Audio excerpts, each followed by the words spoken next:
नमस्कार, मी ऋतुजा. तर आज आहे घटस्थापना. माझ्याकडून तुम्हा सर्वांना घटस्थापनेच्या हार्दिक शुभेच्छा. तर आजच्या दिवशी देव हे आमच्याकडे खाऊच्या पानावर पुजतात. सो देवपूजा करून घेतली,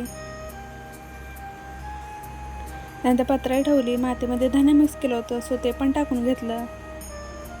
त्यानंतर घट ठेवला, त्यामध्ये पाणी टाकून घेतलं. त्यानंतर धागा बांधला,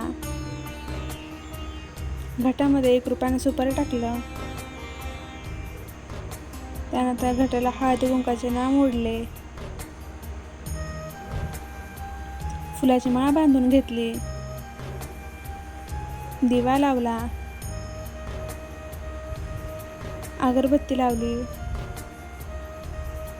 तर आज होता गुरुवार, तर वाराची रांगोळी काढून घेतली, त्यावरती हळदी कुंकू टाकलं. तर अशा पद्धतीने पूजा केली होती.